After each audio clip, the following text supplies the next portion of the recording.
Buenas noches. Lunes 31 de agosto del año 2020, programa número 20 del programa Ni Locos ni Santos. A ver, presentadora de televisión, administradora de un restaurante, abogada, senadora, asambleísta constituyente, y cuando acordó fue presidenta. Carlos, permítame saludarlo y saludar a toda la audiencia. Sí, mire, cuando uno se pone a pensar, es un recorrido muy largo, ¿no? Sí, ¿no? Y yo no me lo esperaba. En realidad yo pensé siempre tener una familia, criar a mis hijos, pero nunca me imaginé, no se me pasó ni siquiera por la cabeza llegar a ser presidente en las condiciones como se dieron. Sí, pero a ver, muchos años de una posición dura, pero absolutamente estéril. No había absolutamente nada que puedan hacer. Pero sin embargo, era el compromiso, no tenía Claro. esa responsabilidad de manifestar ese sentir de una parte de la población disconforme ante una situación que nos provocaba muchas veces, no digo muchas veces, siempre impotencia, estar hablando solo, pero peor era no hacerlo. Claro. Entonces uno tenía la obligación de hacerlo y de manifestarse ante la opinión pública porque para eso nos eligieron. Así es. Y de ahí salta a la presidencia y ahora es candidata a la presidencia encima. Sí, es correcto. Muy rápido pasó todo. Muy rápido, muy duro, muy difícil. Hay mucho por hacer, pero Carlos, aquí hay mucho compromiso. Hay mucho compromiso con la democracia, con la libertad. Usted ha sido una víctima de un régimen que no permitía disidencia o que la restringía y el ser humano no podía expresarse libremente. Y yo le digo de que nosotros como parlamentarios nos exponíamos demasiado porque no era fácil estar lidiando con unos 2/3 duros y nosotros tener que estarnos enfrentando de manera sistemática a ese régimen que hacía lo que quería y cada vez estaba avanzando en un proyecto de poder. Entonces creo de que yo... ¿Cómo es sentirlo eso ahí adentro? Bueno, nosotros nos sentíamos muchas veces con una impotencia enorme, con una frustración enorme, pero nosotros teníamos que hacerle ver a la población que ese era un proyecto de poder porque ellos utilizaban a la democracia como un mecanismo para llegar y quedarse. Ellos no tienen una convicción democrática porque ellos tienen otro proyecto que viene de los niveles internacionales. El creador del famoso socialismo del siglo XXI era Fidel Castro y ellos tienen como un marco, ¿no? Unas líneas generales y cada quien lo aplica en su país de acuerdo a cómo puede ir avanzando. Con esto de ellos no pensaban quedarse. No pensaban Perdón, no salir. pensaban irse. Sí, no pensaban sí. irse. Yo me pongo a pensar, usted es el poder formal, constitucional, que viene por la sucesión legal, institucionalizada del Estado, pero ellos son el poder formal. En el Parlamento ellos tienen la fuerza y le están haciendo un contrapoder. Por eso es que yo le digo que no fue fácil. En una primera etapa el país ya demandaba un cambio porque había cansancio en esa dictadura que se quería consolidar. Entonces conseguimos sacar al dictador, pero obviamente estamos en una etapa de transición y queda mucho por hacer de acá en lo adelante. Y nosotros estamos peleando por eso, porque yo tengo convicciones democráticas. Yo no vengo con un proyecto de poder para quedarme, porque toda esta etapa que vaya en adelante es también para volver a nuestros valores republicanos, que son la independencia de poderes, que son el respeto a la disidencia, a la libertad, a la democracia, que finalmente es lo que buscamos todos. Por eso yo valoro muchísimo lo que conseguimos en noviembre, que no fue fácil, fue durísimo para nosotros, teniendo esas debilidades que las tenemos ahora, Pero fíjese, Carlos, que seguimos avanzando y ese es el compromiso que tenemos en el país que tal vez otros no lo hubieran hecho. No, sin duda. Yo dije, cuando usted llegó al gobierno, dije, la democracia parió mujer. Probablemente a un hombre le hubiera costado mucho más. Y fíjese que los 2 primeros meses y medio, cuando usted está en la presidencia, logra, con Eva Copa y compañía, mantener un cierto nivel de coordinación. De coordinación. Esto se rompe cuando usted es candidata. No precisamente, Carlos. Esto se rompe a medida de que ya también ellos tienen su proyecto político. Y entonces, ¿usted cree que tan rápido comenzaron a recuperarse? No, yo veo de que ellos intentan, porque ellos no son democráticos. Además que lo tienen a un Evo Morales violento y eso es lo peligroso en toda esta etapa. Porque a una persona que es violenta, que genera violencia en el país, que quiere guerra civil, contra eso nosotros estamos luchando, contra eso luchamos en el mes de noviembre. Una persona que no se ve en una situación de oposición y de haber perdido el poder, entonces incita a sus correligionarios a generar violencia. Entonces no es fácil y eso es lo peligroso porque yo me pregunto, Carlos, estamos lidiando contra una persona que le gusta el poder a cualquier precio, que es un dictador, que genera demasiada violencia y ahora, para remate, tenemos una persona que es acusada de abuso sexual a menores de edad. Eso lo vamos a conversar después. Entonces, no, pero es que es el combo de una persona que nosotros los bolivianos no queremos en el poder. Entonces, para mí no ha sido fácil y para todo mi gabinete tampoco, porque lidiar con todos esos conflictos y con una pandemia sin precedentes donde nos agarró con un sistema de salud demasiado debilitado, no ha sido fácil y yo creo de que se requiere mucho compromiso y mucha responsabilidad para seguir avanzando. En el proceso de pacificación de octubre, de noviembre, yo noto que doña Eva Copa miente mucho, y digo miente, y me atrevo a decir miente, porque ustedes no la desmienten, porque ella no estuvo en el proceso de pacificación. Y sin embargo, yo la escucho y la leo tuitear que ella estuvo en el proceso de pacificación y no estuvo, y usted sabe que no estuvo. ¿Por qué no se lo dicen? Lo que consideramos nosotros en su momento que fue muy importante fue promulgar la ley, que ellos aprueben la ley. Eso nos ayudó a nosotros a seguir adelante con el proceso de pacificación. Claro. Porque obviamente en el momento Pero eso fue mayor, en lo último. En todas las conversaciones. En todas las conversaciones no ella no nunca. estaba. Sí, estaban las organizaciones sociales. Sí, ella no estaba. Ella y antes en asume el cuarto este donde rol. habían 7, Sí, ella no estaba. Tampoco. No, ella no estuvo nunca. ¿No? Ella en el momento difícil, en el momento de la confrontación, donde se tuvieron que tener grandes conversaciones y reflexiones a los diferentes sectores, no, ella no estuvo, ella ya viene a tener un protagonismo a partir de que la eligen como presidente del Senado, que ya fue otra etapa para que nosotros podamos concertar la ley y podamos promulgarla, que era por el bien de todo el país, no era por un partido político.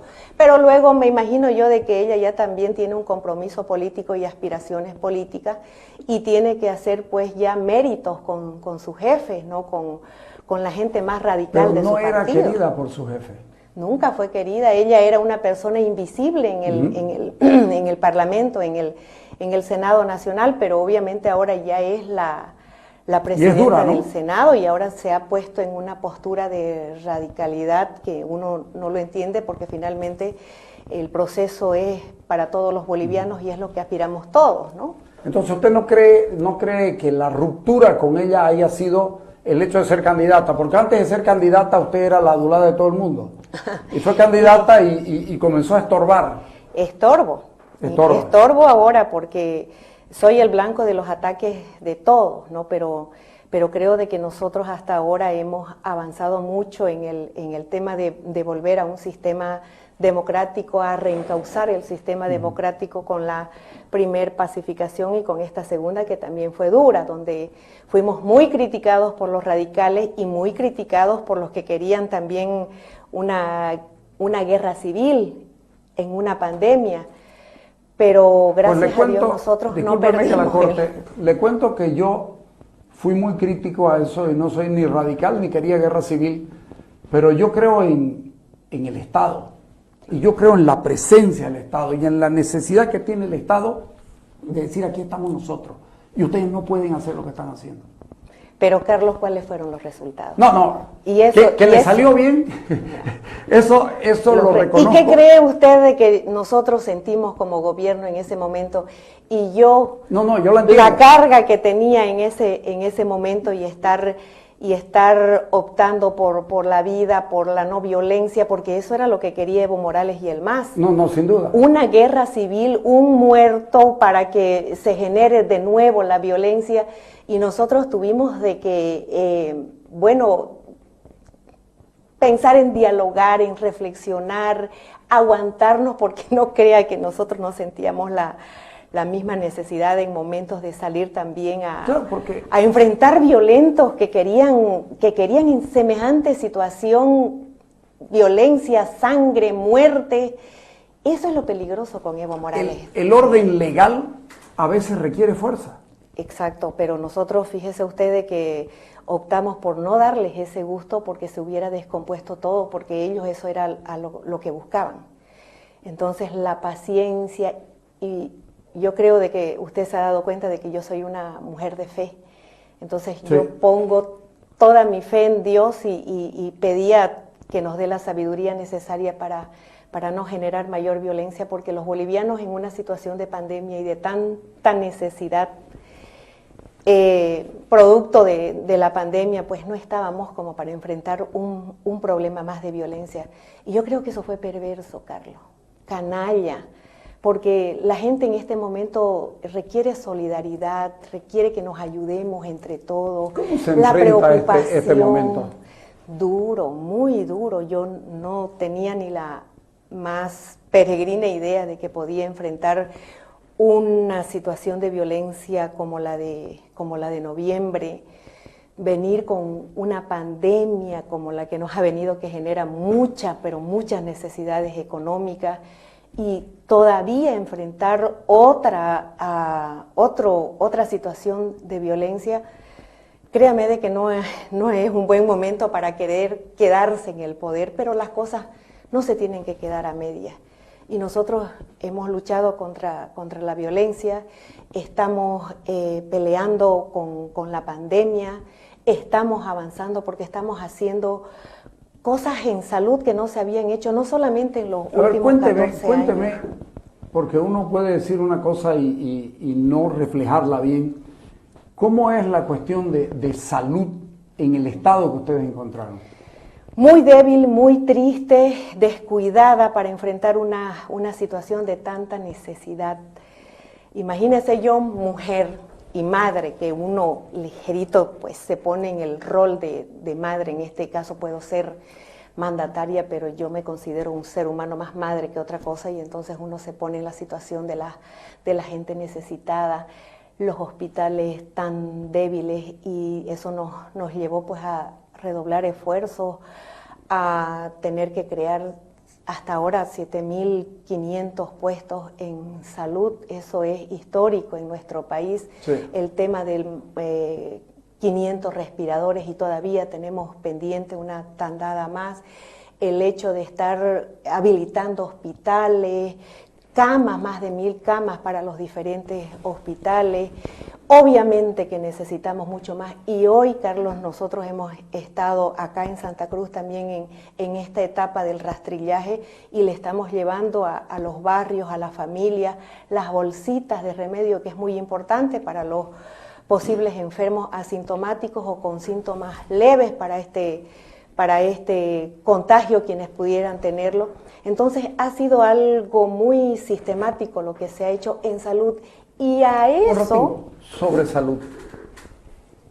Para mí, gestionaron bien, hacen buenas recomendaciones, están haciendo lo correcto,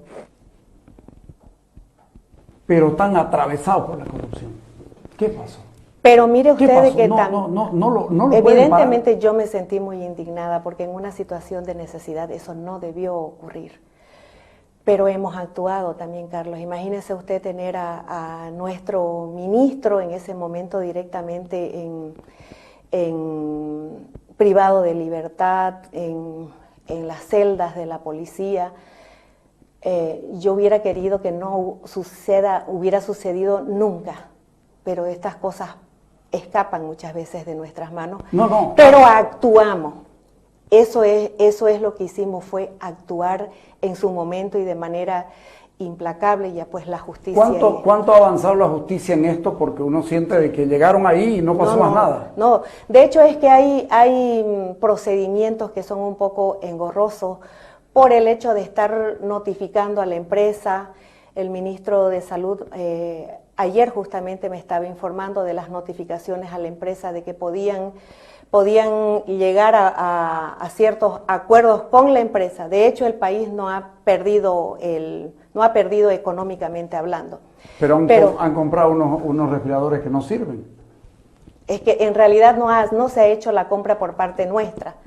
Los respiradores, el precio que se canceló en su momento fue por medio del BID, que no se llegó a concretar por los problemas que surgieron. O sea, la plata no se les ha entregado. La plata se le entregó por parte del BID. Ya, eso, la contraparte. BID, ahora el Estado boliviano, nosotros en eso estamos. Ahora tenemos que arreglar con la empresa y son procedimientos que nos están demorando, pero que no van a quedar ahí. Son dos temas.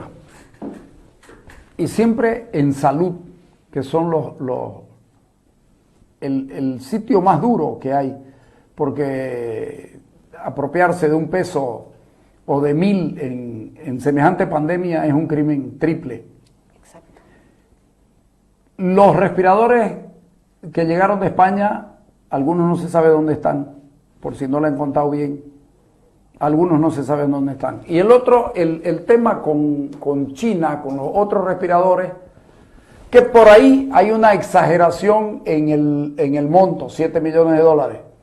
Yo estuve hoy día conversando con aduaneros, con importadores, con gente que ha trabajado en la Cámara de Exportaciones. Me dice, hay un monto que puede estar emboscándose algo, pero es relativo. De todas maneras, ¿por qué nos tiene que doler tanto a los bolivianos el tema en salud?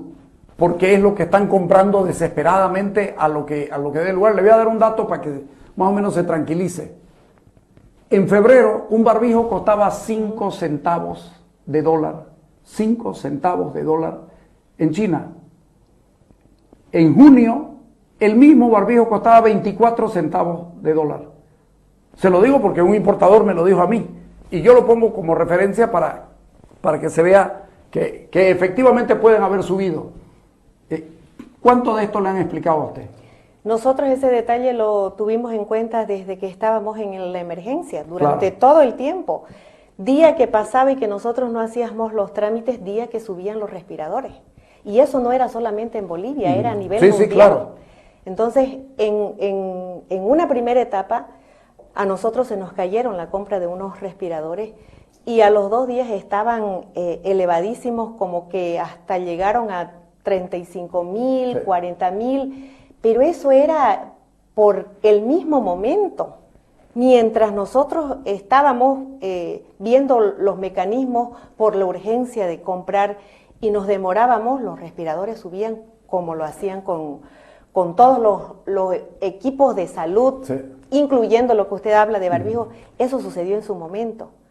Y con el tema de los respiras, de los que estaban en España, nosotros supimos dónde los llevamos de manera inicial y están en depósito. No es que nadie sepa dónde están, eso no es correcto, pero estamos esperando que las negociaciones avancen porque tenemos la opción de devolverlo o tenemos la opción de que nos los den en precios en precio. Y adaptados al momento. Es que hay dos situaciones, Carlos, en eso. Uno aprende, en este tema de la pandemia, uno aprende muchísimo. Esos respiradores, usted sabe de que ahora también ha habido mucha demanda por el tema del oxígeno. Sí. En esa primera etapa, esos respiradores podrían servir muchísimo, pero no son invasivos. Yo de manera inicial, ¿cómo iba a saber yo que hay respiradores que son para etapa intermedia, que no son invasivos? Eso era totalmente desconocido para mí. Ahora ellos tienen un software que podrían ya servir y utilizarlos para terapia intensiva, pero eso ya es una situación de que se la tiene que arreglar con la empresa. Y ahora nosotros pues estamos también repartiendo todos los respiradores. El tema del pico de la pandemia la tenemos todavía en Santa Cruz, gracias a Dios ya no es que estemos con esa necesidad. Yo siempre dije, Carlos, nosotros tenemos que adquirir respiradores, pero ojalá que no los lleguemos a usar, claro, porque eso no era la solución, y eso nos ha enseñado ya la experiencia tan desafortunada por la que hemos vivido. Pero sin embargo vamos a seguir trabajándolo porque, bueno, vamos a dejar un sistema de salud mucho más equipado, y ese tema de los respiras están todavía pendientes porque tenemos una explicación para el país. El 10% del presupuesto, el presupuesto del próximo año lo va a aprobar usted. Es correcto. Está ¿Usted va incluido. a poner el 10%? Estamos ya, nosotros hemos enviado, porque usted sabe que el POA se lo tiene que hacer el año anterior. Claro, entonces por eso ya lo digo, tenemos incluido el 10%, sí, es correcto. Y obviamente nosotros hemos hecho todo lo que teníamos que hacer y nos falta, porque nuestro sistema de salud era muy desvalido, ¿no? Aún nos falta mucho por hacer, pero también hemos ayudado en economía. Mire, Carlos, que ha sido todo tan dinámico, tan duro, tan fuerte, que hemos pacificado el país en 2 oportunidades.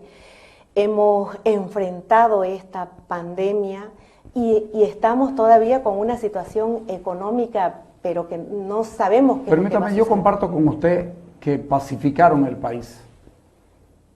¿Cómo se explica usted que la Corte Interamericana de Derechos Humanos saque un documento tan canalla?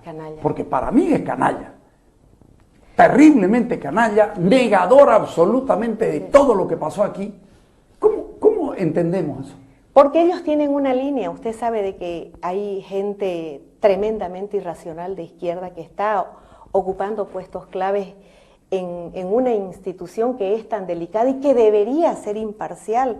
Porque cuando estábamos en noviembre, si usted se recordará, vino gente de la Corte también a investigar, a ver qué fue lo que pasó, y no tuvieron ni una sola reunión con nosotros, no escucharon dos partes, escucharon lo que ellos querían escuchar, y como es gente que comparte esa ideología dañina, es lo que permitió que plasmen ese documento que no refleja de ninguna manera la realidad. Hay quejas, ¿no? Hay quejas de parte del Estado boliviano. Sí, claro que sí, además estamos avanzando en ello, porque no se puede tener solamente en cuenta una sola realidad cuando toda Bolivia ha sido testigo de lo que ha sucedido, y además lo que pasó fue una demanda ciudadana que en su momento usted, yo, todo el gabinete, ahora estábamos en la calle porque estábamos cansados de que nos gobierne un dictador. Y eso pienso yo, Carlos, que es lo que más tenemos que cuidarnos ahora.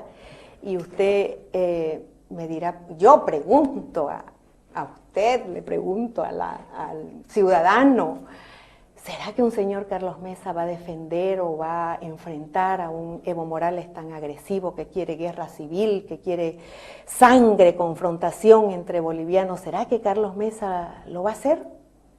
Yo solamente lo pregunto porque los antecedentes nos dicen de que él se esconde. ¿Cuándo lo vimos nosotros en noviembre? No lo vimos nunca. ¿Cuándo lo hemos visto en la pandemia exigiéndole a la Asamblea que nos liberen esos recursos económicos para que nosotros podamos llegar con los diferentes bonos, tenemos un bono pendiente. Mire, en salud lo que ha provocado es que tengamos que ayudar a las familias bolivianas porque no habían ingresos, no hay recursos económicos y nosotros hemos hecho todos los esfuerzos para hacer el bono canasta, el bono familia, el bono universal, que no van a solucionar el problema de la gente, no, pero sí es una gran ayuda en un momento donde no hay de dónde sacar plata para llevar a la casa. Le pregunto desde el lado político, ¿el bono mide bien? ¿Lo han medido el bono? Porque el bono, y eso es porque uno siente que mide bien y que ayuda a la campaña. A la campaña no, a las familias, Carlos, porque nosotros cuando... A la campaña también. Bueno, pero es en un momento delicado y un momento de necesidad. Y nosotros lo que hicimos de manera inicial es tratar de ayudar a la familia. Que no le va a solucionar la vida, no, pero créame que yo sé de las necesidades. No, yo lo entiendo, eso se lo entiendo. El primer bono y el segundo bono se lo entiendo. Este tercero, yo siento que es porque mide bien. Y el cuarto, los desafíos, que me pareció, desde el punto de vista político, si yo fuera asesor político, dijera, chapó. Te desafío a que me digas que en enero sos capaz de hacer un bono. Y ese es el desafío me parece, ese es el desafío que yo les hago al que vaya a venir, porque nosotros vamos a mantener los bonos porque ahorita es una necesidad. Nosotros ahora lo que tratamos es de ayudar, por eso es que le exigimos a la Asamblea del MAS que nos liberen esos recursos que nos aprobaron los organismos internacionales para ayudar en esta etapa tan crítica que tenemos. Teníamos pendiente el bono salud. Y nosotros ¿en qué quedó el bono? Ellos llaman crítico, el bono hambre. No, contra el hambre. Seguramente le quitaron el contra porque cuando estás hablando en favor de algo no puedes decir que se llame contra. Me parece ridículo, pero ¿en qué queda el bono hambre? Es que es un engaño. Ellos están acostumbrados a manipular a la gente con sus necesidades. Nosotros ofrecimos el bono salud y ellos salen con el bono hambre, pero resulta de que no nos liberan los recursos para que ese bono lo hagamos realidad. Claro que sí, nosotros ¿para los 1.000 bolivianos hubiera plata? Hay que medirlo de acuerdo a los préstamos, a lo que nos aprueben, para ver cómo le hacemos. Probablemente no podamos hacerlo de una sola, los 1.000 probablemente.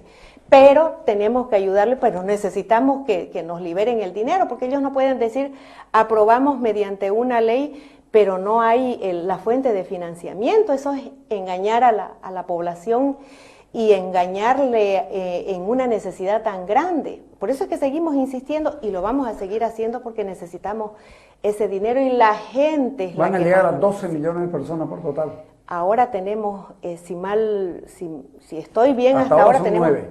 No, tenemos más, ¿Más? Sí. La información que yo tengo es que hemos llegado a 11 millones. Entonces van a llegar como a 14. Entre todo el bono, con la renta dignidad, claro que vamos a llegar. Y lo vamos a seguir sosteniendo porque este es un proceso, Carlos, porque la situación económica de los bolivianos es muy crítica. Entonces, hasta que consigamos reactivarnos, de hecho estamos trabajando también en la reactivación. ¿Están trabajando en economía? Obviamente que sí, nosotros hemos ya establecido un mecanismo para reactivar la economía. El ministro Ortiz está encargado de aquello. Acuérdese de que ya también hemos establecido los 600.000 empleos con obras públicas. 600.000 empleos de manera directa e indirecta. Ese es el plan... El plan empleo y el plan salario. El plan empleo, correcto. Sí. Hoy día, por ejemplo, yo tuve la satisfacción de estar inaugurando en el Torno la obra del enlocetado. La obra de los enlocetados. Sí. Eso genera pues trabajo de manera directa y de manera indirecta. 7.500 puestos en salud también es una manera de dar trabajo a la gente, y los créditos 1, 2, 3 que también ayudan muchísimo a las personas. El 1 de mayo usted habló de 40.000 millones de bolivianos que iban a ser parte de este plan. Es una manera progresiva de cómo lo estamos estableciendo para poder reactivar de a poco la economía, porque hay que ayudarle a la gente. Mire usted que no solamente se nos viene la la pandemia que tiene como consecuencia, desde ya nuestra economía no estaba como hace años atrás, y ahora con la pandemia no hay mal la economía? movimiento, absolutamente, pues no. Además de que ellos ya sabían de que nuestra economía ya estaba limitada, pero con el tema de la pandemia mucho más, y entonces no es fácil reactivar el aparato en nuestro país. No va a ser fácil, es por eso de que insistimos tanto en seguir ayudando a las familias a través de los bonos. Entonces, mire usted cómo uno se pone a pensar y dice, dijo yo, me tocó una situación tan complicada, tan difícil, con enfrentar conflictos, con una pandemia, nuevamente conflictos, reactivación económica. ¿Siempre fue corajuda? Porque siempre fui responsable, Carlos, y yo asumí el cargo en un momento tan difícil.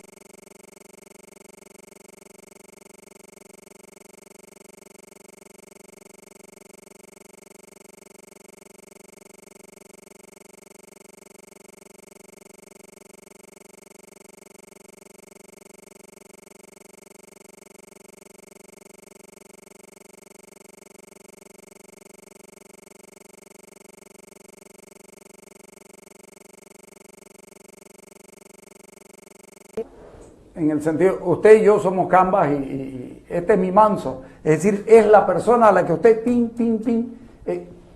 se enfrenta fuerte con Evo Morales. A Carlos Mesa como que lo minimiza. ¿O usted cree que él no tendría coraje de verdad? Yo creo que usted tampoco cree que él tenga el coraje. Hemos pasado... Está bien eso, ¿eh? Yo estoy segura que no. ¿Acaso lo hemos visto ahora? ¿No lo hemos visto reclamarle a la Asamblea que libere esos recursos económicos que no van a ser para mí ni para mi partido? Va a ser para que llegue a la gente. ¿Acaso se ha enfrentado con Evo Morales para exigirle que le diga a sus asambleístas que liberen esos recursos económicos? Y ahora en este escándalo que me tiene tan indignada. Hoy día Carlos Diego Mesa Gisbert ha dicho que ustedes no han visto bien lo que está pasando para liberar a la sociedad de la manera que lo están haciendo con la ralentización de la cuarentena. Hoy día lo ha dicho. ¿Qué puede opinar él si no lo hemos visto en ningún escenario de conflicto? No lo hemos visto que apoye pacificación, que apoyen los bonos que nosotros nos hemos enfrentado tanto para poder llegar a todas las familias. Él no ha salido en ningún momento para enfrentarse con el MAS ni con Evo Morales. Él está en una situación de escondite en su casa. Y creo que eso no es, ahora, Carlos, no es momento de tibieza. Ahora nosotros tenemos que cuidar este proceso que le costó a todos los bolivianos. Tenemos que trabajar por la economía de Bolivia.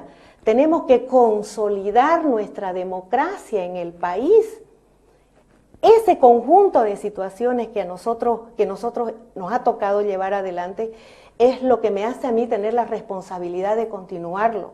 Porque vuelvo y le digo, yo no tengo la intención de quedarme en el poder, pero sí siento de que falta, de que no puedo quedarme con las cosas a medias.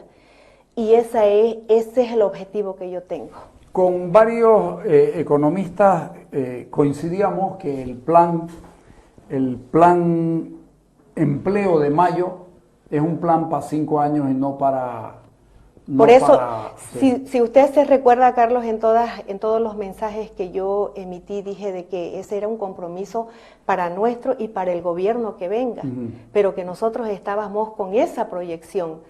600.000 empleos de manera directa e indirecta, y nosotros ya comenzamos con los 11.000 a través del Ministerio de Salud para que puedan ayudar a las pequeñas empresas para que no tengan que despedir a sus trabajadores, y a eso adicionar los 7.500 puestos en salud que hemos conseguido para que puedan trabajar y ayudar en la pandemia. Pero obviamente de que el plan salario y el plan empleo no va a ser pues de la noche a la mañana. Tenemos que empezar a reactivar la economía, y eso es un compromiso que tiene que... ¿No siente que le ata las manos al gobierno que viene? bueno, es nuestro plan y se ha estudiado muy bien y creo de que es un buen plan para poder reactivar la economía. Y el gobierno que venga lo tiene que seguir porque es una manera de comenzar a generar fuentes de trabajo y a que otra vez pues haya dinero en la calle y la gente tenga que llevar el pan a su casa, porque eso también es lo que desespera. Mire que estamos en la pandemia que no permitía a la gente salir a la calle y entonces, si no era yo, en alguna oportunidad dije, si no es el coronavirus, es el coronahambre, pero la gente tenía que volver a salir a trabajar porque también el hecho de mantenernos en las cuarentenas, que nos ha ayudado muchísimo, tampoco era viable por mucho tiempo, la gente necesita trabajar. ¿Cuánto le afecta lo que pasa en su entorno? El problema de su hija y el problema de Yerko Núñez. ¿Cuánto le afectan en lo personal? Porque son amigos, son colegas de tiempo. Yerko Núñez, Murillo y Ortiz eran sus colegas. O sea, trabajaron, se conocieron, se conocen todo entre ustedes. Sí. Pero ¿cuánto le afecta lo de Núñez y lo de su hija? Bueno, Carlos, yo creo que mi hija está haciendo un gran trabajo. Ella tiene una misión que hacer con gestión social y lo está haciendo.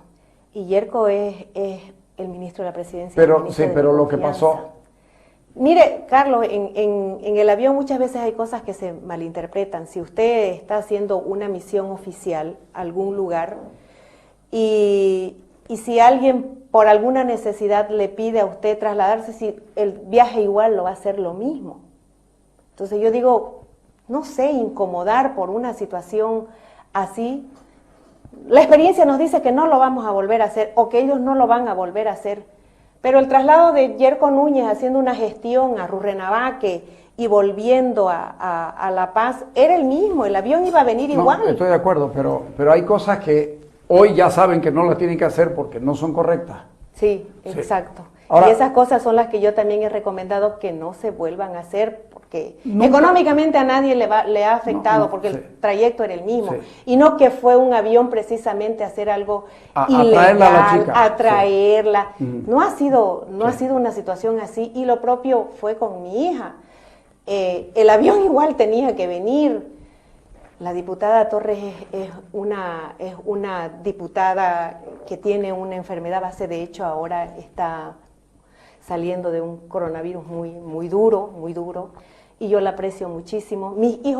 Nuestros hijos ni siquiera se conocían, creo que eso fue tremendamente injusto, porque el avión igual iba a venir, ella necesitaba estar acá, es enferma. Son situaciones de que por lo que se ve y las críticas, no se van a volver a repetir, pero eso no le ha restado al Estado boliviano un peso, ni le costó un peso porque el trayecto iba a ser el mismo. Pero si molesta a la gente, pues yo sí he instruido que esas situaciones no se den. Mohamed Mostajo, ¿no se está haciendo la burla de ustedes? Mohamed no tenía la capacidad, ni la autoridad, ni la competencia de autorizar ni de firmar nada. ¿Por qué no vino aquí a explicarlo? En el ministerio. ¿Por qué no vino acá a explicarlo? No tengo idea, Carlos. No sabía ni que usted no lo había invitado. Él fue al... No volvió al país. No, pero fue a la fiscalía. Él emitió su declaración. El Procurador General del Estado, José María Cabrera, que está trabajando bien, dice que hay algo que la Fiscalía no le está buscando a Mohamed Mostajo. La Fiscalía lo llamó a declarar, él hizo su trabajo, fue y declaró, y como le digo, Mohamed en el ministerio no tenía autoridad ni competencia ni nada. Él con su conocimiento podía sugerir equipo, nosotros... Pero no podía contratar. Pero absolutamente, él no tenía firma para nada, él solamente vino a ayudar. Ya. Solamente vino a ayudar. Pero él no decidía una cosa de comprar respiradores, por ejemplo, él no lo decidía. Y esos respiradores de España los gestionó el ministro en su momento y obviamente me imagino yo de que ellos tienen conocimiento de lo que hacen. ¿cómo se dice? Él era especialista. Especialista, Claro, ellos sí. conocen. Sí. Sí, pero eso no era competencia de Mohamed. Y la última, que es incómoda, pero que es necesario hacerla. ¿Usted estuvo enferma cuántos días? Estuve, desde el 9 de junio, no estoy, unos 14, 15 días por ahí, sí. ¿No estaba recuperándose de una operación de cirugía plástica? No, cirugía plástica no. En todo caso, Carlos, creo de que yo Pero soy un ser humano. ¿usted escuchó eso? Sí, sí, ¿Escuchó? lo escuché, sí. ¿Y cómo se sintió? A mí me parece una canallada, pero se la pregunto porque que la gente lo sepa, ¿no? A mí también, porque yo soy un ser humano que puedo tener enfermedades, ¿no? Claro, y tengo derecho a, sí. a cierta privacidad que no tienen nada que ver con la estética. Sí. Entonces, a mí me pareció también una canallada. A mí me vino el virus el día, me detectaron el virus el 9 de julio, ¿no? Y esto fue mucho antes. ¿Se asustó? Diga que no. Diga de que en ese sentido yo creo que Dios me da tanta fortaleza que finalmente los médicos siempre dicen vamos a terminar infectados todos, ¿no? Yo estaba ya mentalizada y lo que sí hicimos fue vitaminarnos, alimentarnos. Yo hago ejercicio en la medida que puedo. Sí me preocupé con mi hijo porque los organismos no son iguales. Entonces a mí... Él la pasó mal, ¿no? No, gracias a Dios no, pero sí, uno como madre, pues Claro, yo no pienso en mí, usted igual, no, sí. no pensamos en nosotros. Entonces yo no sabía cómo iba a reaccionar mi hijo y eso fue lo que me sentí tan mal, porque finalmente mi hijo la ha acatado la cuarentena, creo que como nadie, digamos, no sale a ninguna parte, él es un niño muy, muy dulce y entonces y que fui yo la que lo contagió, ¿no? Entonces... Claro. Eso me hizo sentir muy mal. Que traté de no demostrárselo porque también en el contagio juega mucho la psicológica. Sí. Y la gente se asusta demasiado y viene ansiedad. Entonces yo lo que traté fue de transmitirle tranquilidad. Estamos vitaminados, no hay por qué asustarse, esta la vamos a pasar. Pero yo más mi preocupación era por él que por lo que pueda suceder conmigo. Así somos nosotros los padres. Seguro. ¿No? Le cambio de tema. Hubo fraude, Morales se fue y de un tiempo a esta parte el MAS parece estar recuperando por lo menos su voto duro. Yo personalmente creo que no va a ganar. Creo que va a haber segunda vuelta. En la posibilidad de segunda vuelta, usted en este momento aparentemente está tercera. Por eso su rival principal es Arce y no Carlos Mesa. Mire, nosotros lo que no queremos es que vuelva el MAS. Que vuelva Arce es igual que vuelva Evo Morales. Y yo, francamente, en esta situación no creo que ningún boliviano que estamos pasando ahora por esta, además de haber pasado tantos años de dictadura, de malos tratos, de irrespeto a la democracia, tengamos que pasar por esta situación tan indignante como es que se lo acuse de pedofilia. Y yo, Carlos, soy una convencida de que el entorno tenía conocimiento de esto. Pero claro, por supuesto, además no es la primera. No es la primera. No es la primera, desde que era solamente dirigente cocalero. Cuando esas llegó eran ahí, todas las especulaciones y el hombre era intocable. En esa época tenía una de 15. Y para rematar de la dictadura, del maltrato, del irrespeto a nuestros derechos, que nos venga una persona acusada de pedofilia cuando yo soy una defensora pero ultranza de los derechos de la mujer, de los derechos de las niñas. Eso es imperdonable y entonces estar... ¿Qué haría usted? Le pregunto, ok, es presidenta, ¿qué posibilidad tiene? ¿Qué propondría ahorita? De hecho, estamos trabajando en eso. Estamos trabajando en endurecer esa pena en el Código Penal. Porque, y sobre todo un mandatario, cualquier hombre que haga una cosa así como la que ha hecho Evo Morales, es cuestionable. Pero un mandatario, Carlos, entonces, eso pues ya es imperdonable. ¿Cómo podemos, en una propuesta para modificar la pena en el Código Penal? Porque que cualquier persona lo haga, tiene que tener su castigo. pero que lo haga un mandatario, un político así, tiene que ser mucho más duro. Imagínense nosotros tener que volver a esa situación. O sea, el que use... El que use su poder. Su poder. El que Claro. use su poder. Y él usaba su poder para poder tener acceso a niñas. Sí. Entonces, imagínese una situación que nos ha indignado a todos. Yo como madre, como mandataria también, pero como madre que le hagan eso a las niñas abusando de su poder, es imperdonable. Y eso yo le cuestiono también a don Carlos Mesa. Nosotros hemos sido durísimos, yo voy a seguir siendo dura, porque eso no tiene que quedar en la impunidad. Pero ¿y él? ¿Por qué no puede hablar? No puede manifestarse en contra de semejante barbaridad, semejante vergüenza internacional a la que nos ha sometido Evo Morales.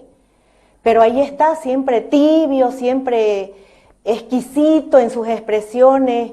Claro, conmigo él no tiene límites, ¿no? Él a mí me ataca, pero a Evo Morales no lo ha hecho en el pasado, no lo hace ahora. Es posible de que nosotros tengamos que arriesgarnos a volver a todos estos 14 años de los que nos hemos liberado y que nos ayudamos entre todos para poder sacarlo a Evo Morales. Yo sostengo que si Evo Morales, si Arce Catacora es presidente, en 6 meses deja de serlo, convoca elecciones para que entre Evo Morales. Es posible, Viene a y ser eso una es lo especie que... de Héctor J. Cámpora para darle el campo. Y Yo es- sostengo hace rato. Bueno, la población eso lo tiene que saber, el peligro lo tiene que saber al que nos estamos sometiendo. Yo puedo garantizar, como lo hemos hecho hasta ahora, de que don Evo Morales no va a volver, porque nosotros tenemos compromiso con el país. Y peor con una situación como la que nos está haciendo pasar. ¿Les cuento algo? Horrible. Sí. Salieron muchas fotografías en las redes sociales y una de las víctimas, hay una fotografía de la víctima en la habitación que estoy ocupando yo ahora. ¿Cómo? Una de las fotografías que salen en redes sociales de una de las víctimas de Evo Morales está en la habitación que ocupo yo ahora. Eso es asqueroso. Me deja En la mal. habitación del presidencial. Ha salido en todas las redes sociales. ¿Y nadie se ha dado cuenta? Bueno, yo no sé si todos pues conocen, ¿no? Yo, Claro, yo vivo claro, ahí. Sí, claro. Yo vivo ahí. Sí. La elección va a ser dura. Hay 2 protagonistas principales. Está usted y los demás, sin menospreciar a nadie, son votos marginales. ¿Por qué insisten que usted se vaya? Es decir, yo lo veo como un error político. Hay un 30% de indecisos y hay un 17%, 16% que puede sacar usted teóricamente. ¿Por qué buscan su voto de usted y no el de los indecisos? Pero lo Porque que los de usted son convencidos que no tiene que volver Evo Morales, y si usted se baja, irían directamente a votar en contra de Evo Morales. Mire, yo solamente quiero decirle a la población que yo no me puedo bajar, porque nosotros tenemos un camino recorrido y somos la garantía de que Evo Morales no va a volver. Entonces yo he comenzado un trabajo y lo tenemos que terminar. Y acá hay mucho compromiso, hay solamente interés por que todos vivamos en libertad, que todos vivamos tranquilos. Tenemos el camino de la salud que todavía no hemos terminado, nos falta mucho por hacer en salud. Tenemos la reactivación económica que ya está en marcha. Tenemos los bonos que hemos dado y que tenemos que seguir dándolos, por eso es que exigimos tanto que la Asamblea nos libere esos recursos económicos. Entonces tenemos mucho por hacer. Yo no hago las cosas a medias y la población, pues, creo que por eso apuesta. Ahora por eso apuesta, por tener un sistema democrático, libertades, economía, salud. Creo que ahora esa es la prioridad. No escucho a nadie hablar de planes de gobierno. no se escucha hablar de planes de gobierno. Estamos en campaña, faltan 48 días para las elecciones y no se habla de planes de gobierno. No se habla de descentralización, no se habla de autonomía, no se habla de profundización de la autonomía. ¿Usted cree que es posible descentralizar más? Es posible. Yo soy autonomista. Yo peleé Claro. durante todo este tiempo por autonomías departamentales y obviamente de que esto está considerado para nosotros, pero entiéndase de que tenemos que avanzar de a poco y también en el corto tiempo que tenemos y con dificultad tras dificultad tampoco no podemos, no es que tengamos el espacio para hacer lo que quisiéramos hacer. Probablemente si no hubiéramos estado con la pandemia incluso ya hubiéramos hasta tenido elecciones y ya tuviéramos el camino para avanzar en todos nuestros propósitos, pero claro de que hay mucho que hacer y ahora lo que le preocupa a la gente es la salud y la economía y nosotros estamos trabajando por eso. ¿Qué país ve con usted, presidenta, ganando la elección? Un país con mucho futuro, por el que tenemos que trabajar mucho todavía. Mire, Carlos, yo soy una mujer que viene de un pueblo, de San Joaquín, soy clase media, y obviamente de que también uno de chica los recuerdos que yo tengo de San Joaquín era cuánto íbamos a crecer, cuándo nos iba a llegar progreso para el Beni, cuándo íbamos a tener carretera. Entonces yo soy muy optimista ahora en tener la posibilidad de hacerlo, de avanzar, de no pensar en política ni de un proyecto de poder, sino pensar en un país, pensar en Bolivia, pensar en los bolivianos, en aportar. Yo, más allá de 5 años, ni siquiera ya me veo en política y creo de que... No le creo eso. No me cree. No le creo. Yo creo que usted es política. Y yo quiero decirle de que, es más, yo a partir de toda mi situación de vida, yo la tenía hasta enero que iba a terminar, de vida política, hasta enero que iba a terminar mi gestión de parlamentaria.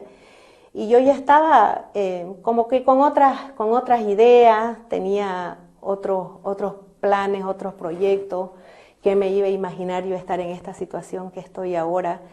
Pero por eso le digo, yo lo que quiero ahora es poder aportar y trabajar por el país. No es que tenga un proyecto a futuro y decir yo voy a hacer esto porque esto me va a dar rédito político de acá a 5 años para quedarme o para continuar. No es la intención. Yo siempre actúo de buena fe, Carlos, entonces, y eso de conocer las necesidades, porque yo vengo de una familia que le tocó vivir muchísimas necesidades. Mis padres eran profesores de colegio, yo estudié en una escuela fiscal, salí bachiller en San Joaquín, tuve que salir porque ya no había más que hacer allá si yo quería seguir estudiando. Estudié Derecho de casada, fui a trabajar a un restaurante. Todo eso provoca la necesidad, tener la responsabilidad de 2 hijos y tener que hacerlos estudiar también para que ellos tengan una buena vida. Entonces, las necesidades las conozco y entonces eso me motiva a mí también a poder trabajar para ayudar a la gente a crecer y a ser personas de bien y progresistas, ¿no? Conoce las necesidades y conoce las necesidades del país. Llegar al gobierno significa, o repetir el gobierno significa necesariamente endeudarlo al país, porque es la única forma de salir. Bueno, lo están haciendo todos los países del mundo, ¿no? Por eso le digo, ¿cuáles son los objetivos principales que tiene? Y mire usted qué casualidad, Carlos, cuando usted habla de objetivos en una oportunidad, cuando yo todavía no pensaba siquiera en ser candidata, me preguntaron en una entrevista qué quisiera usted dejar en esta etapa de transición, y yo dije quisiera mejorar el sistema de salud, porque yo siento de que la salud en un ser humano es todo, porque uno si no tiene salud no puede hacer deporte, trabajar, estudiar, no puede hacer nada. Entonces digo yo, necesito dejar un sistema de salud para que las bolivianas o los bolivianos puedan ser atendidos de manera digna, y eso es una de las debilidades que hemos tenido siempre. Y también avanzar, fíjese usted, en el tema de la descentralización, porque nosotros hemos sufrido mucho el tema del centralismo, de no poder avanzar en nuestras propias aspiraciones. En el Beni ahora hemos tenido la oportunidad de avanzar en el Plus, y creo de que eso es un gran aporte también para que podamos avanzar como departamento y no siempre estar dependiendo del Estado central. Creo que esas situaciones nos van a permitir a nosotros avanzar, y lo haremos, pues cuando uno tiene la vocación de servicio y de poder ayudar, lo hacen. No van a haber cálculos políticos para ver qué es lo que nos va a dar rédito a largo plazo, porque esa no Se atrevió a varias cosas, una de ellas para mí muy importante, el tema del transgénico. Sí, y muy criticado por otro sector de la sociedad, pero hay que entender que también ayuda muchísimo la mayoría a los productores. de los que lo critican no han visto un árbol parado en su vida. Exactamente, puede ser, ¿no? Y creo de que ha sido una buena decisión a pesar de las críticas que nosotros hemos tenido, y va a permitir, pues, ¿no? Va a permitir seguir avanzando al sector productivo, le ayuda muchísimo, y finalmente eso es lo que... Usted ha estado en un parlamento adverso, ha estado en una asamblea constituyente adversa.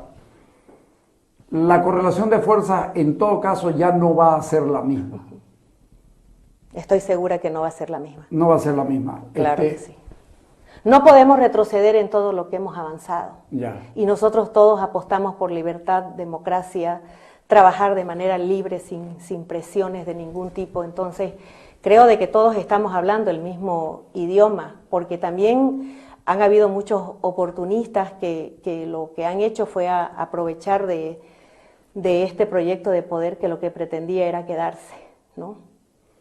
¿Evo Morales se va a quedar quieto o usted cree que ustedes le van a seguir un proceso y lo van a corretear hasta donde puedan, legalmente estoy diciendo? Él es un hombre violento, Carlos. Él es un hombre que no mide consecuencias, que genera violencia desde donde está, y él no está en primera fila. ¿Qué fue lo que ha ocasionado en esta pandemia el hecho de haber incitado a que salgan a la calle en marcha? Mayores contagios, mayores muertes. Hay dirigentes de él mismo que han fallecido producto de esa irresponsabilidad de sacar a la gente a la calle sin medir consecuencias del contagio. Esas son actitudes perversas.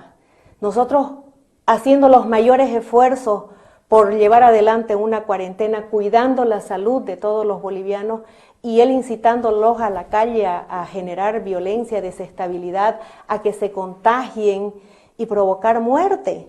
Hacer bloqueos, tenemos esos caminos. Yo últimamente he manifestado eso, ¿no? Nosotros tenemos que escoger entre el camino del bloqueo, de la violencia, de la sangre, de la confrontación, o el camino que hemos buscado nosotros, que es la pacificación, buscar la reactivación económica, trabajar por la salud de los bolivianos. Para plantearse una cuestión económica y para volver al gobierno, le pregunto, usted ya sabe cómo están las empresas del Estado, porque BOA no levantó nunca. ¿Qué pasó? Estuvimos nosotros en el inicio antes de que llegue la pandemia, teníamos que hacer la valoración y evaluación de las empresas que realmente son rentables en nuestro país. Y obviamente con este tema de la pandemia, que ya todos los ministros también tenían prioridades, porque los asignamos a los diferentes departamentos para que puedan ayudarnos en esta emergencia, pero sin embargo sí está en estudio, porque las empresas del Estado obviamente sirvieron solamente para hacer política, no son rentables, no todas, hay algunas que podemos rescatar. Pero no, ¿qué pasa? No tengo ahorita la información correcta, pero todas las empresas que nosotros hemos cuestionado siempre van a tener que ser sujetas a una evaluación, porque no podemos tenerlas a pérdida. Pero hay que hacer un estudio sobre ello, y nosotros lo hablamos en un inicio, pero sin embargo, no. La emergencia nos condujo a tener otra. ¿Nunca se le ocurrió mirar a fondo Porque Uyuni, yo tengo a veces la impresión de que la gente quiere morirse ahí y que la entierren ahí porque no quieren nada con Uyuni. Siempre hay oposición a todas las propuestas. Sí, a todas. A todas las propuestas todas, que hay, sí, siempre sí. hay un tipo Sí. de oposición y vamos a optar por el diálogo. En un momento también estábamos conversando para ver una salida alternativa que tenga conforme a todos los potosinos, ¿no? Pero creo que son temas que todavía los tenemos pendientes porque alguna salida tenemos que tener, no puede haber oposición a todo. ¿Hay tiempo de hacer propuesta electoral todavía? Esperemos que sí, ¿no? Es una necesidad, obviamente, y nosotros esperamos tener la oportunidad de acuerdo a la emergencia, porque le digo, Carlos, de que todo este tiempo ha sido pues de mucha zozobra, de mucha incertidumbre, de susto. Ha habido en toda la emergencia que hemos tenido algo positivo. La pandemia no nos llegó así de golpe a todos los departamentos, sino que ha sido por escalada. Pero el sufrimiento también ha sido mayor, ¿no? Porque le tocó a Santa Cruz, le tocó al Beni, en el Beni la pasamos muy mal, terrible, muy sí. mal. Y luego estuvo en Pando y después se ha trasladado a La Paz, Cochabamba, Tarija.